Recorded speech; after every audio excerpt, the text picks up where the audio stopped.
हिमालय दक्षिणम तथा भारतम नामम भारतीय संतति। इसका अर्थ है हमारा भारत देश, जो उत्तर में हिमालय है और तथा दक्षिण में समुद्र।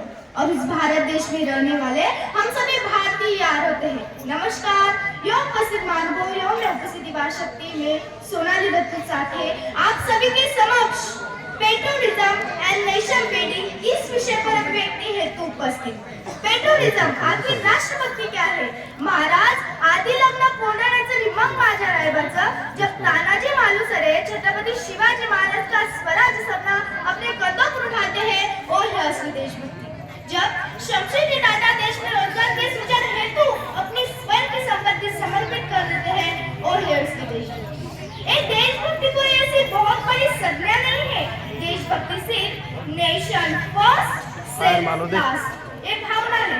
हमारे भारत देश में जो स्वतंत्र वीर सावरकर रहते थे, वो कहते थे कि देह और देव के बीच देश आता है और उसी देश का हम सबको देना लगता है। इसी समर्पित भावना के तहत आओ चलो चलकर आगाज करते हैं। जो चल रहा है उसे छोड़कर नई शुरुआत करते हैं। अरे अभिव्यक्ति आजादी की लड़ाइयाँ तो बहुत लड़ी हमने, आओ राष्ट्रहित में चलकर कुछ बात करते हैं। मैं अभिव्यक्ति स्वतंत्रता और लक्ष्मण रेखा का इस विषय पर कुछ बताने आई हूँ। अभिव्यक्ति नए विचारों का प्रकाश है। ये विचार तो मर्यादा है, ये विचार मन की लीला है, परंतु इन्हीं विचारों पर मर्यादा का होना भी आवश्यक है।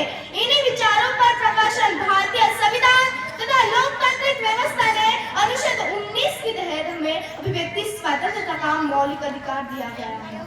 विश्व में केवल 165 देशों ने ही अपने नागरिकों को अभिव्यक्ति की स्वतंत्रता दी है। हाँ, अगर भारतीय परिप्रेक्ष्य से बोले तो हमारे लिए केवल अभी तो सभ्यता नहीं एवं संस्कृति की महत्वपूर्ण विशेषता भी है।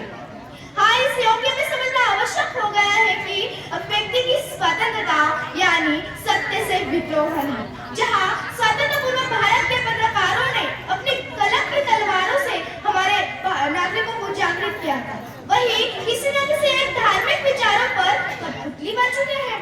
मैं जाते जाते सिर्फ इतना ही कहना चाहूंगी कि हम उस देश के वासी हैं जहाँ होठों पे गंगा तो हाथों पे तिरंगा होता है। हम उस देश के वासी हैं जहाँ सत्य